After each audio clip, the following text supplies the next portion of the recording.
O mês de setembro é considerado o mês de valorização da vida no calendário da saúde. O Brasil inteiro e diversos municípios aderem à campanha, uma grande mobilização em torno da saúde mental. E para falar sobre esse assunto, a gente tem como nossa convidada hoje a psicóloga Irani da Silva. Irani, seja muito bem-vinda aqui no Pod da Região. Obrigada. Primeiro, obrigada pelo convite, né? E de falar um assunto tão complexo, tão delicado, né? Que pouco se fala e só é lembrado quando realmente chega o mês para realmente fazer aí a campanha, né? Que é o Setembro Amarelo. Irani, eu queria que a gente batesse esse papo em relação aos cuidados da saúde mental. A gente sabe que viemos num quadro aí pós-pandemia e hoje a sociedade está um pouco mais sensível, vamos dizer assim, aos cuidados, né, da saúde mental. Antes ele não era considerado um assunto urgente, era muito... Às vezes algumas pessoas diziam, não, mas isso é frescura, ou isso passa, ou não é tão importante assim, né? O que você pensa sobre isso e como que você, que já está no ramo, na atividade ali nos atendimentos, como que você tem sentido essa procura de pacientes? Sim, primeiro que a gente tem que parar de romantizar problemas emocionais, né? As pessoas, elas romantizam demais. É só apenas uma tristeza. Ou, não, é que você vai entrar no período, no caso das mulheres, um período menstrual, e a gente tem que parar de romantizar e também não ter mais preconceito aí em relação a procurar ajuda, terapia, né? A terapia, ela faz com que você se resgate, que você resgate sua identidade. E o que a gente percebe hoje em consultórios, ou até mesmo na área onde eu estou também, que é medicina preventiva, a gente percebe muito que depois da pandemia, você trouxe perfeitamente, as pessoas estão mais sensíveis em relação até mesmo ao contato pessoal. Você falar alguma palavra um pouquinho mais intensa, a pessoa se assusta um pouco. Então a pandemia fez com que as pessoas começassem a entender que psicoterapia e que psiquiatra também, que muitas vezes você precisa entrar com medicação, dependendo do grau que você esteja aí na sua parte, no seu sofrimento emocional, que sim, tem que ter o psiquiatra. E isso não é para louco, não existe louco. Existem pessoas que não conseguem lidar com as emoções. E existem pessoas que acabam, não consigo lidar com isso, então eu vou beber, eu vou usar droga, eu vou ter uma válvula de escape que me tire desse sofrimento momentaneamente, né? Porque a gente sofre momentaneamente. Não vou dizer para você, não, você vai fazer terapia e vai acabar com todos os seus problemas. Não, todo mundo estava na terapia, né? E não é assim. E não acaba com o sofrimento, pelo contrário, ele ameniza, ele consegue fazer com que você enxergue o seu sofrimento de uma forma. O que eu pude aprender com esse sofrimento? E hoje as pessoas sofrem por uma coisa e deixando outras coisas importantes de lado. E a terapia faz com que você comece a observar. É um sofrimento seu, porque hoje as pessoas elas vivem em prol do outro, né? Não para si, né? A sua vida ela está voltada. O que a sociedade quer? O que a sociedade busca do ser humano? Hoje as redes sociais, todo mundo é feliz. Sim. Né? Você vai mostrar um lado bom, aquele lado mais agradável. Exatamente. Onde você estava na praia, ou então você estava ali numa confraternização com amigos. Isso é o que você quer mostrar. Exatamente. Onde eu me dou muito bem com as pessoas dentro da empresa e as pessoas mal sabem que é só uma rede social que vai ficar ali se você colocar no story por 24 horas, né? Mas e a sua vida pessoal, como que tá? Como que você lidar com os seus problemas pessoais dentro da empresa, né? Como que você enxerga esses problemas? De duas ou uma. Você tem dois caminhos. Ou você olha o seu sofrimento de uma forma de aprendizado. O que eu pude aprender com isso? E não vou cometer de novo. Ou você realmente fica ali sofrendo, remoendo. E aí onde surgem outros tipos de problemas. Depressão, transtorno de ansiedade, transtorno borderline, né? Que muitas pessoas acabam tendo. Síndrome de burnout, que nós vemos muito dentro da empresa, né? Quando você não consegue lidar com alguma situação abusiva dentro da empresa. Isso faz com que você tenha comportamentos e válvulas de escapes que não são agradáveis, né? Que, vamos dizer assim, fatores de riscos que nós colocamos. Porém, nós temos os fatores preventivos, que é a terapia. Você vai me escutar falando sempre de terapia, né? Porque ela é muito importante, é o seu resgate, né? É onde você consegue ser você mesmo. São 45 minutos, uma vez por semana. Isso é tão importante, né? Uma coisa muito importante que eu esqueci de pontuar são os sinais que você pode encontrar. Por exemplo, eu tenho uma amiga que demonstrou isso, ou alguém da minha família demonstrou isso. Aquelas pessoas que ficam repetindo, eu vou fazer, eu vou fazer, eu vou fazer. E a gente fala assim, quem fala, não faz. E pelo contrário, isso é um grande sinal. Quando a pessoa repete muito, eu vou fazer, uma hora ela vai fazer. Uma hora ela vai, né? De alguma maneira ela já entendeu que é preciso. Isso, que é a última cartada que ela tem. Que é um comportamento que pode demonstrar aí que muitas vezes você não percebeu e ela pode fazer alguma coisa muito mais abusiva com ela mesma. Sim. Um outro comportamento, eu tive uma crise intensa, né, ontem, mas hoje eu tô bem. Hoje eu tô tranquilo. Por quê? Isso é um comportamento que demonstra, eu já resolvi, eu já sei o que eu vou fazer, já tomei minha decisão. Então são alguns comportamentos que você começa a perceber no outro que você fala, opa, peraí. Então por isso quando eu falo, não romantize, né, o sofrimento do outro. Uma coisa muito importante também, dê a liberdade pro outro se sentir seguro em te procurar. Eu tô sofrendo, tá doendo. Não quero nem saber. Não quero ouvir coisas negativas. Não. Né? Dá espaço para ele. Sejam ouvidos, né? Sejam ouvidos. Aprenda a escutar, né? É muito importante. Sem julgamentos. Sem julgamentos, exato. Porque eu acho que daí o que quando faz mal é quando você começa já a replicar mentalmente o que a pessoa já tá falando. Exatamente. Mas você fez isso. Não, isso é coisa de louco.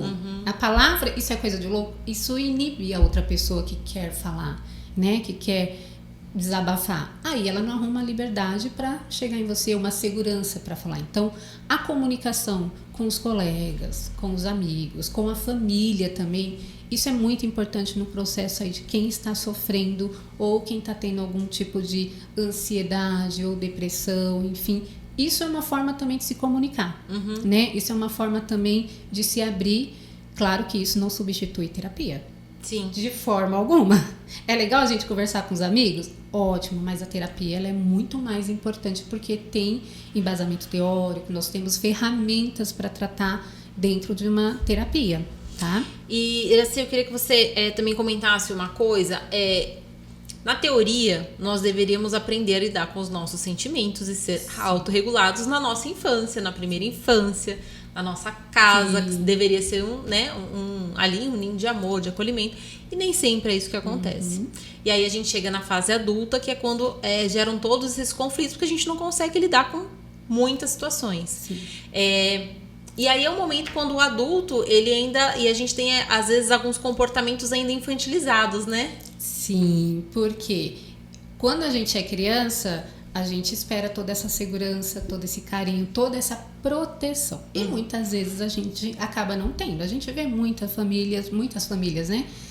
Desestruturadas, enfim. E isso acaba mexendo até mesmo com a sua personalidade, com a sua identidade. Quando é adulto, você procura... Aflora. Por quê? Você vai procurar um namorado ou uma namorada que se identifique como cuidador, né? Você sempre vai atrás de algo para substituir aquela falta quando você era criança, quando não é tratado. Que a partir do momento que você já entra na terapia, que você entende que você precisa entender melhor, que foi uma fase da sua vida que você precisa aceitar, né? Todo esse processo, você consegue lidar melhor quando é adulto. Quando você não trata isso, quando você não olha para isso, aí você aflora muito mais quando é na vida adulta e traz muitas outras consequências emocionais aí, né? Então, o isolamento, né? A questão de depressão, de ansiedade. Hoje, por exemplo, eu trabalho com medicina preventiva, então eu trabalho com pacientes, um dos públicos que eu trabalho é a obesidade mórbida. E quando você vai perguntar como que você chegou a 160 quilos, a 200 quilos, a 210 quilos... Ninguém nasce com 100 quilos. Por mais que seja hereditário, mas o que você fez durante a sua vida toda para chegar a 210 quilos? Porque eu comi porque foi minha válvula de escape. Porque eu não tinha amigos, então eu comia. Eu não conseguia fazer, então eu comia. Porque olha, muito engraçada essa história. Engraçada e também interessante e a gente ficar de olho também hoje nas crianças, né? Porque quando minha mãe ia trabalhar, ela falava, olha... Você, se tiver com fome ou com medo, tem bolacha dentro do armário. Então, quando você cresce, você remete ao quê? Estou com medo, estou ansioso, eu vou remeter à comida. eu quero comer aquilo que me remete à minha infância. Que foi um conforto. Que foi um conforto, exatamente. Então hoje você pode perceber alguns comportamentos. Algumas pessoas vão em busca de algo para conforto, porque eu não resolvi lá atrás, porque eu não trabalhei lá atrás. Então hoje muitas coisas acontecem devido ao que eu não tratei lá atrás. A mesma coisa na pandemia. Todo mundo isolado, você teve que conviver com a sua família dentro de casa. Muitos pais de famílias, queira ou não, né? Cultura, o homem tem que trazer sempre o alimento, perde-se o emprego e isso acabou acontecendo o quê? Acarretando o quê? Aumento de obesidade, muito, depressão, eu vejo isso muito no consultório, ansiedade é o que está em alta agora, porque muitas pessoas adquiriram transtorno de ansiedade.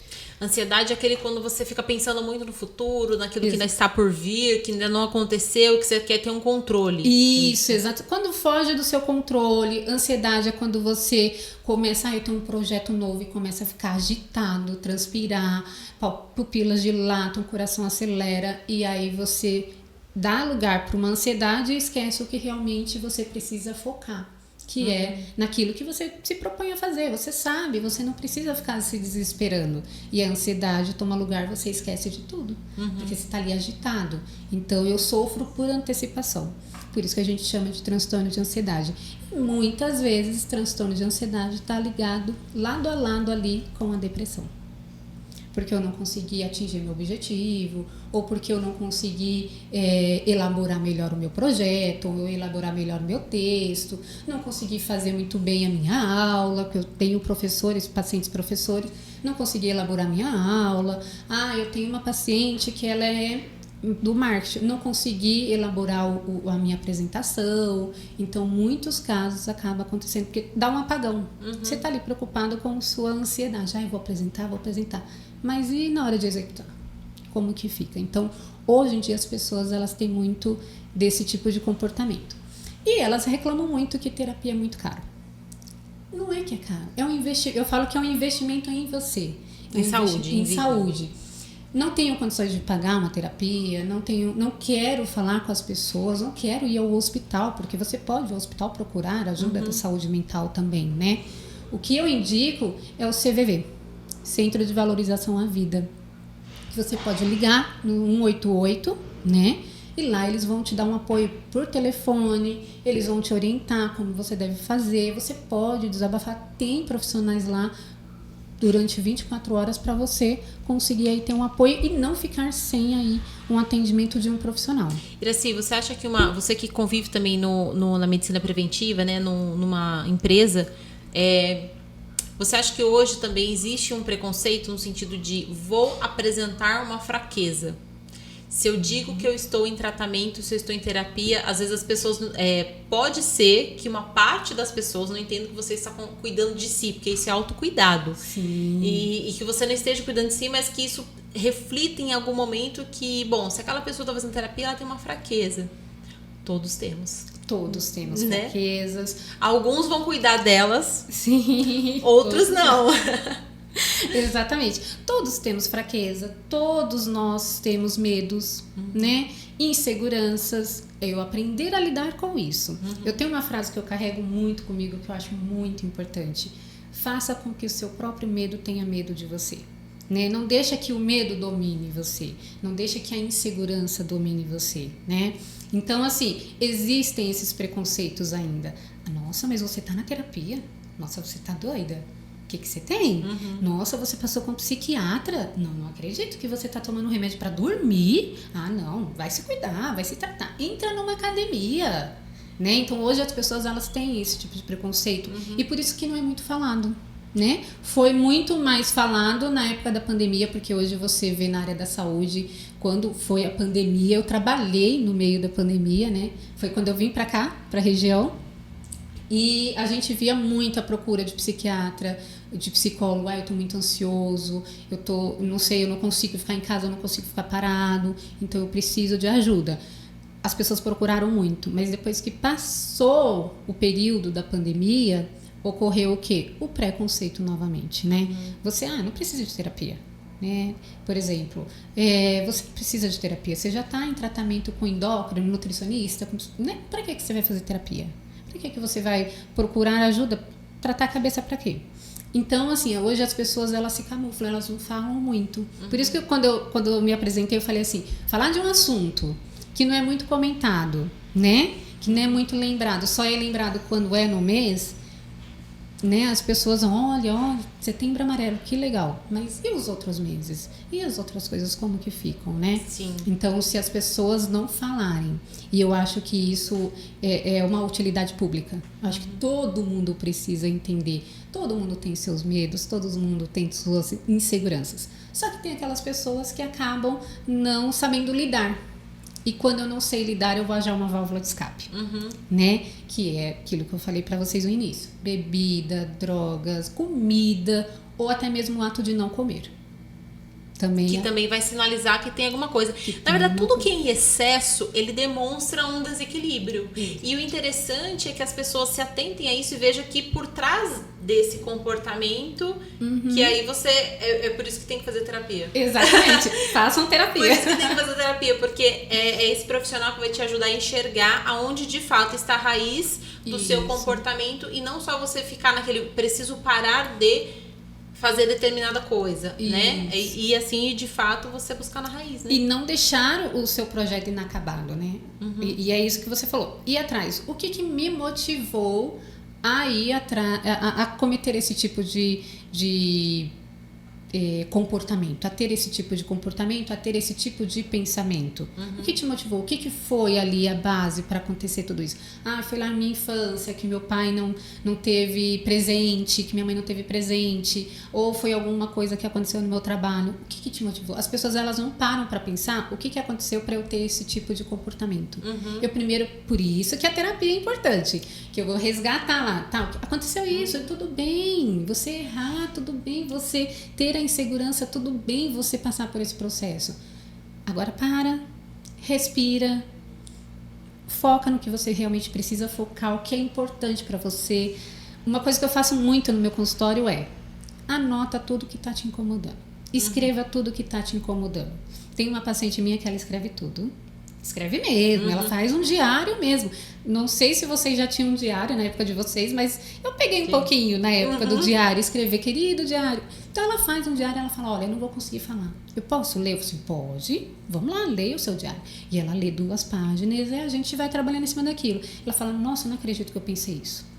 É onde você, quando você escreve, ou até mesmo quando você fala, é onde você começa a perceber, nossa, achei o motivo por que aconteceu. Porque você está falando com você mesmo, né? Mas hoje o que eu percebo muito, e até mesmo, como a gente falou no início sobre a pandemia, o que eu percebo muito é que as pessoas, elas vivem em volta de uma rede social, né?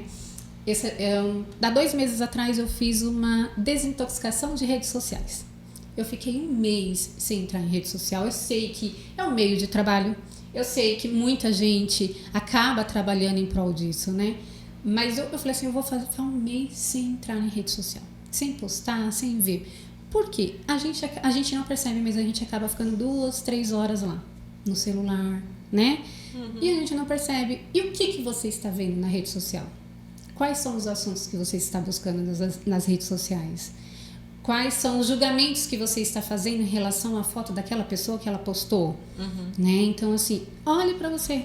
Então, uma dica que eu dou também, cuidado com o que eu enxergo ou o que eu busco nas redes sociais. Isso é muito importante a gente começar a prestar atenção. E fazer uma desintoxicação de vez em quando é bom. 1 hora. Eu vou fazer final de semana. 1 semana. E se você estiver bem assim, nossa, eu tô bem, eu consigo fazer um pouco mais, 2 semanas, 1 mês, como eu fiz 1 mês. Foi muito bom. Porque eu consegui me organizar a leitura e isso, entrar em contato com você mesmo. Sim. Uma outra dica, além da terapia, que vocês vão me escutar falando muito de terapia, além da terapia, atividade. Busque uma atividade física que te traz um prazer, que te traz um alívio, que te deixa mais tranquila e você consegue ter um equilíbrio, um raciocínio melhor. Seja uma corrida, por exemplo. Eu faço corrida de rua, corrida de montanha. Quando eu estou correndo, eu falo, gente, meu corpo cansa, minha mente descansa. E é a mesma coisa. Eu quero fazer um yoga, eu quero fazer uma meditação, eu quero fazer uma caminhada, uma musculação, mas aquilo que você também trouxe. Tudo que é exagerado pode prejudicar também. Porque aí eu vou viver só isso em prol daquilo e esquecer o que realmente eu preciso tratar. Né? Então, essa é a mensagem que eu trago para vocês. Tá certo. Irani, eu agradeço muito a sua participação aqui no nosso portal, aqui no Pod da Região, com dicas tão valiosas e com uma grande reflexão para todo mundo. Viu? Obrigada, eu que agradeço e façam terapia. Mais uma vez aqui a psicóloga Irani Silva, ela que esteve com a gente, falou sobre a importância dos cuidados com a saúde mental neste mês de setembro, o mês do Setembro Amarelo, que está no calendário da saúde, que tem sido muito propagado ao longo desse período, para que as pessoas prestem atenção na sua saúde mental, nas suas emoções, nas suas atitudes. E vou repetir o recado da nossa psicóloga: procure terapia, porque com certeza é um momento de autocuidado para você. Portal da Região, a notícia que você precisa.